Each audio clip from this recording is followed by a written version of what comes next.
Kale and Lyra stumbled through the ruins of their once bright city.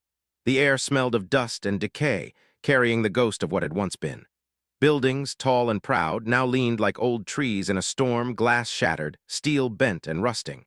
The sky above was a dull gray, and the sun fought weakly through the thick clouds. Both girls felt the gnawing emptiness in their stomachs, a constant reminder that survival was no longer guaranteed. Kale's skin glimmered faintly in the dim light, a trait of her species that once helped them communicate through subtle shifts of color. Now it did little to protect them. Lyra, smaller and quieter, kept close to her friend, her eyes scanning every shadow. The streets were littered with the remnants of their civilization, shattered vehicles, broken signs, and strange machines whose purpose neither of them remembered. "Do you think anyone is left?" Lyra whispered, her voice trembling. Kale shook her head, her gaze fixed on a distant cluster of lights that seemed alive, warm, and inviting. "I don't know," she said, "but we have to try." "We can't stay here." Broken statues stared down at them, silent witnesses to the city's fall. Hours passed, or perhaps only minutes. It was hard to tell. Time seemed to stretch endlessly when every step was uncertain. The girls' feet ached, and their stomachs protested with every movement. Kale spotted a narrow alley that led to a quieter street. She motioned for Lyra to follow, hoping it would bring them closer to the distant lights. The alley ended at a wall of human-made structures, strange and foreign. The architecture was different from anything the girls had known, clean lines and bright materials that stood out against the ruined city. People moved through the streets in a way that suggested order and safety. Some carried baskets of food, others pushed carts with glowing containers. The sight made Kale's stomach ache with both hunger and hope. "Do you think they'll help us?" Lyra asked, her voice barely above a whisper. Kale hesitated. Humans were rumored to be unpredictable, sometimes cruel, sometimes kind. Their own species had stories of humans taking advantage of weakness, but also of humans showing generosity and intelligence that could change lives. "We won't know unless we try," she replied. As they stepped closer, the humans noticed them. One man, tall and strong, approached with cautious curiosity. He wore simple clothing, a vest with many pockets, and a belt lined with tools. His eyes, dark and calculating, swept over the girls. "You don't look like you belong here," he said, his voice firm but not unkind. Kale took a deep breath, forcing herself to appear calm. We need food and water," she said simply. "We have something to trade." "What do you have?" "We can get more if needed." A few humans whispered to one another, curious about the strangers. "All right," the man finally said. "Follow me." He led them to a small stall at the edge of the market, filled with food, water, and other supplies. The smell made the girls' stomachs growl painfully. Bread, fruits, and glowing containers of water sat neatly arranged, and Kale and Lyra's mouths watered. "You'll need to prove this mineral is worth the trade," the man said, motioning to the pile of food. "I don't deal in stories, show me it works." She touched it with a small device she had scavenged earlier, demonstrating how it could light a small lamp. The lamp glowed steadily, casting a warm circle of light. The man's eyes widened slightly. "Interesting," he muttered. He tapped the mineral with a tool, testing its stability. "It doesn't explode, it doesn't overheat, not bad. How to use it safely, how to maximize its energy. It can help your people." The man began to select items from his stall, a loaf of bread, some dried fruit, a small container of water each. He placed them on the counter with care. "Eat quickly," he said. "Then tell me more about this mineral. I want details." Hunger had been a constant shadow, and now it was a temporary warmth filling their bellies. As they ate, Kale explained in simple terms how the mineral worked, how it could store energy from sunlight or movement, and how it could be used for small machines or even lighting homes. The man listened carefully, nodding at the right moments, asking questions when something seemed unclear. By the time they finished their meal, a small crowd had gathered, watching the interaction. It was not fear but fascination, the humans intrigued by these small, intelligent beings from a distant, dying world. "You have knowledge," the man said finally. "That's worth more than any mineral alone. If you're willing to teach, we'll trade fairly. You'll have more than enough to survive." The thought of food, water, and shelter, of safety for the first time in weeks, made their hearts race. They agreed, and the man showed them a small building behind the stall where they could rest, wash, and recover from their journey. As they settled into the small space, Lyra looked out the window at the market, lights flickering like stars in the dull gray world. "Do you think we can really survive here?" she asked. Kale smiled faintly, exhaustion softening her sharp features. "Not just survive," she said. "We can thrive. We have something they need, and they have something we need. Maybe we can rebuild in our own way." Outside, humans moved through the market, curious, cautious, but willing to learn. Inside, two alien girls began a new chapter of survival and discovery. They were strangers in a foreign world, but intelligence, courage, and determination had already begun to carve a place for them. The ruins of their civilization no longer felt like the end. With careful thought, clever negotiation, and a willingness to share knowledge, Kale and Lyra had found a foothold. And in the gray light of dawn, with the market bustling once more, it was clear that the future, uncertain, challenging, but full of possibility, was theirs to shape. They did not yet know what dangers or surprises awaited them in this human city, nor did they know what other mysteries their mineral held. But one thing was certain. For the first time in weeks, they were no longer running simply to survive. They were taking the first steps toward a future they could help build, a future where intelligence and courage could bridge worlds and species alike. The city outside hummed with life, humans moving, trading, and observing, yet none of them could predict that two small aliens, almost lost to a fallen world, would soon become vital partners in the survival and growth of this community. Kale and Lyra had learned the most important lesson of all. Even in the ruins of civilization, hope could shine brighter than fear, and determination could carve a path where none seemed possible. The next morning, Kale and Lyra woke to the faint hum of the city outside. Sunlight filtered through the dusty windows, catching the soft shimmer of the minerals they had brought. For the first time in weeks, they felt a small but steady hope. The warmth of the stall and the presence of humans, no longer strangers but tentative allies, gave them a sense of security they had not known in a long time. The man who had traded with them the day before, introducing himself simply as Corin, was already at the stall, arranging items with careful precision. When he saw the girls awake, he gave a small nod. "Breakfast is ready," he said. The smell of warm bread and roasted vegetables drifted toward them. It was simple, but to Kale and Lyra it was a feast. They ate quickly, savoring each bite, knowing that food was not just sustenance but a symbol of trust. As they finished, Corin gestured toward the minerals. "Today we start the real work. I want you to show me what this can do and how to use it safely. If you succeed, you'll have more than just survival, you'll have a place here. Follow me." He led them to a narrow building behind the stall, once used for storage. Inside, shelves held mechanical parts, tools, and containers filled with materials Kale and Lyra did not recognize. It smelled faintly of oil and metal, but it was clean and safe, a perfect place to work. For hours, Kale demonstrated the properties of the mineral. She showed how it could store energy collected from sunlight and release it steadily, powering small devices without overheating. Lyra demonstrated how to prepare the mineral safely, cutting and shaping it without causing instability. Corin watched carefully, asking questions, sometimes challenging them with small problems. The girls solved each one, their intelligence and adaptability shining. Around noon, a group of humans approached the building, curious about the strangers. Corin introduced them, explaining that Kale and Lyra had come from a world that no longer existed, bringing knowledge that could help humans in ways they had not imagined. The group listened, fascinated, asking questions about the minerals, about the girls' home, and about how they had survived. Kale spoke carefully, choosing words that humans could understand. "Our world was destroyed because we did not take care of it," she said. "The minerals are part of what was left. They can help you avoid the same mistakes. They can store energy, provide light, and power small machines. If you use them wisely, they can be very useful." Others were eager, imagining how these discoveries could improve their lives. As the afternoon passed, Kale and Lyra began to feel the first real sense of accomplishment since the fall of their civilization. They were not just surviving, they were contributing, teaching, and earning respect. It was a new kind of strength, one born of knowledge, courage, and trust. But even as they worked, Kale sensed unease in the city. The humans seemed friendly, but not all of them were welcoming.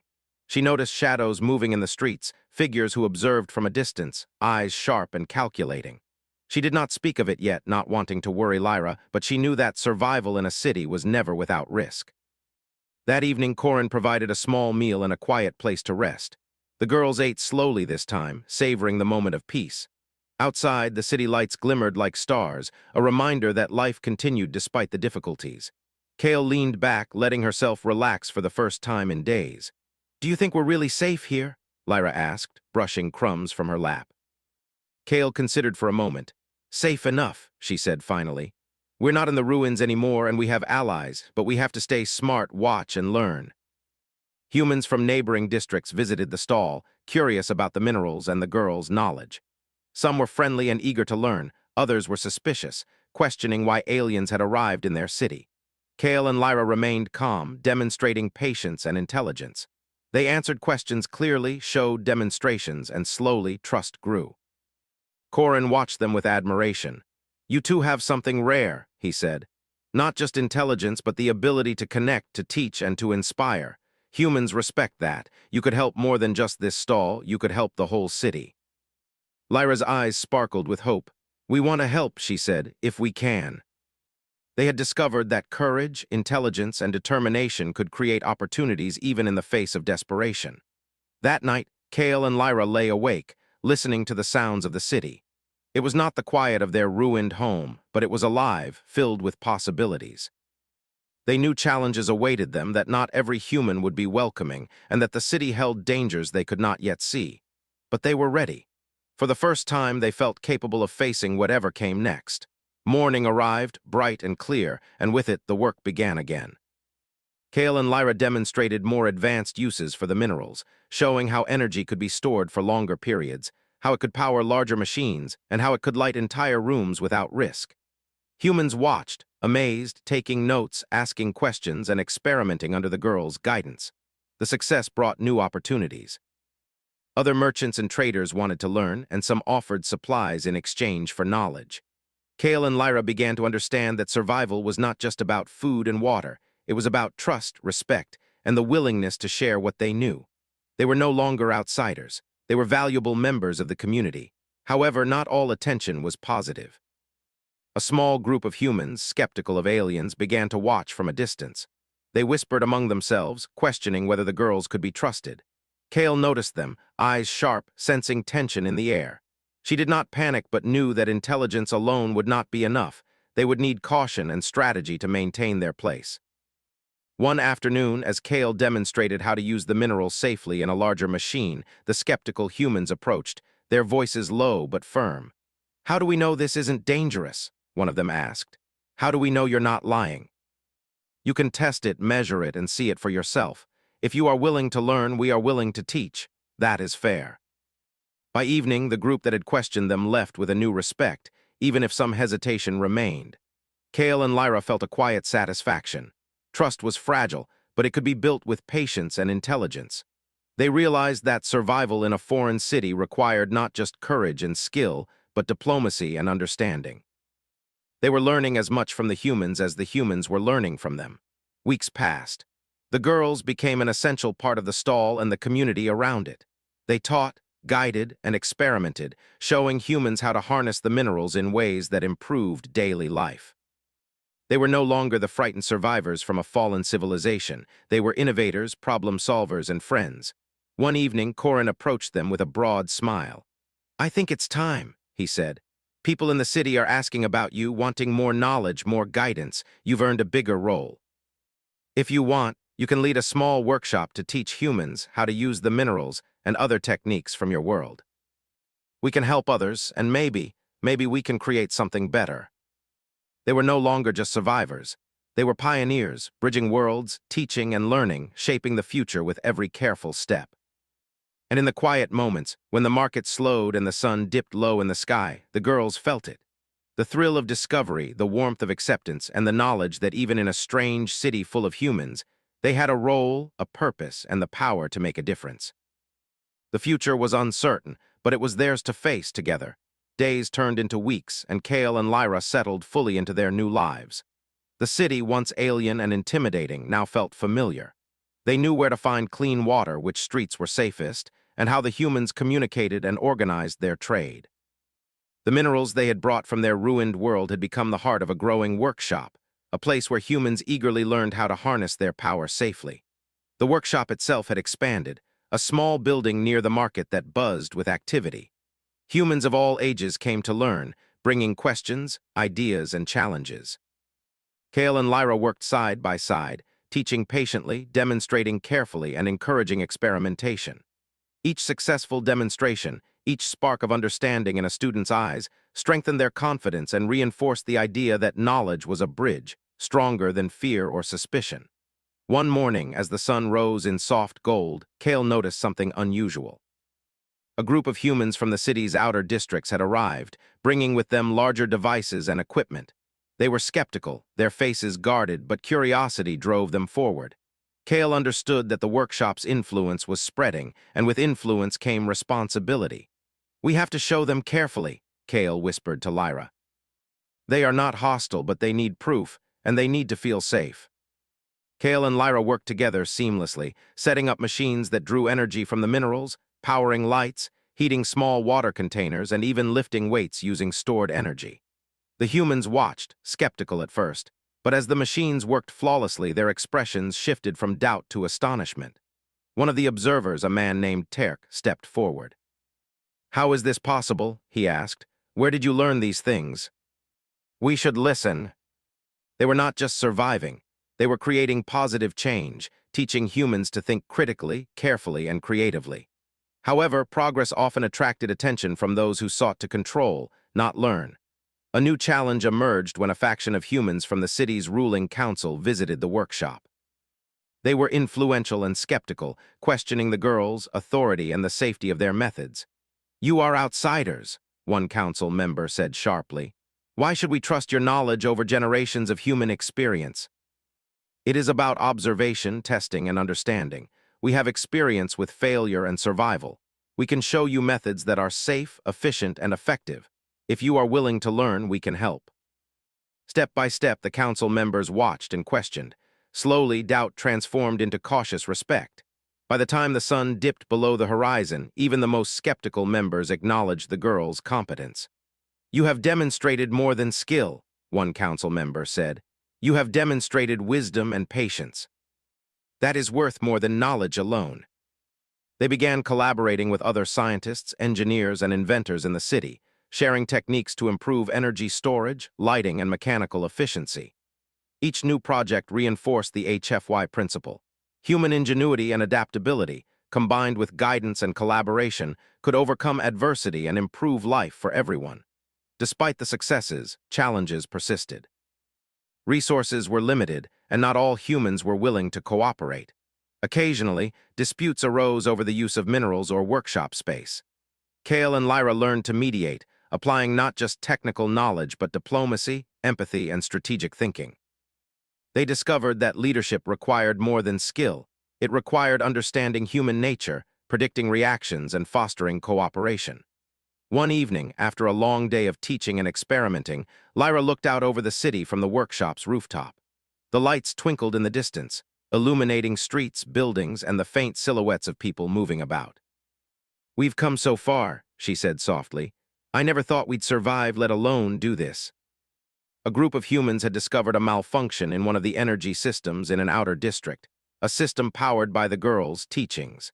Panic and confusion spread quickly, and the girls realized their influence had consequences beyond the workshop. Without hesitation, Kale and Lyra rushed to the scene. They coordinated with human engineers, analyzing the malfunction and explaining how to correct it. Step by step, they guided the repair, ensuring the energy system stabilized.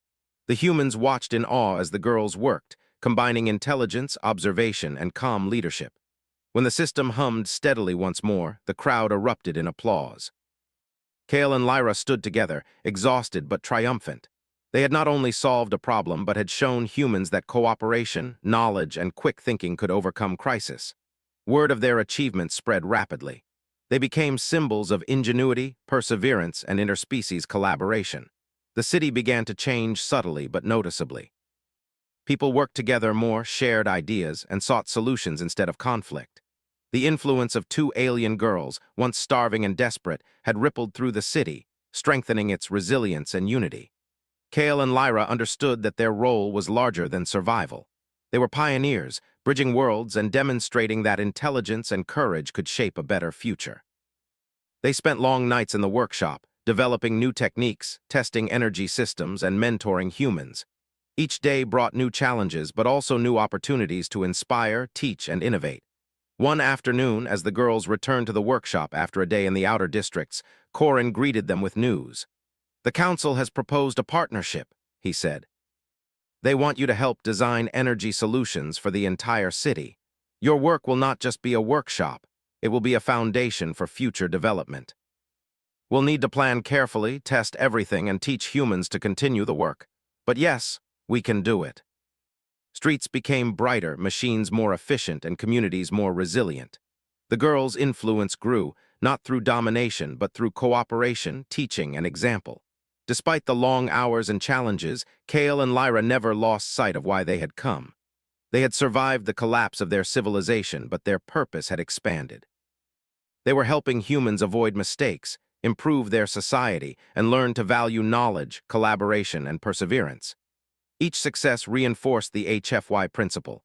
Intelligence, courage, and adaptability could overcome even the most daunting challenges. One evening, after the city had quieted and the last apprentices had left the workshop, Kale and Lyra sat together, reflecting on their journey. "We've done more than survive," Lyra said. "We've helped create something new. We've shaped the future." And as night fell, with stars shining above and city lights below, Kale and Lyra understood a profound truth. Even in a universe full of uncertainty, intelligence, determination, and compassion could create a future where civilizations thrived. Challenges were overcome and hope endured. They had survived collapse, navigated alien worlds, and emerged not just as survivors, but as pioneers. Their story became one of inspiration.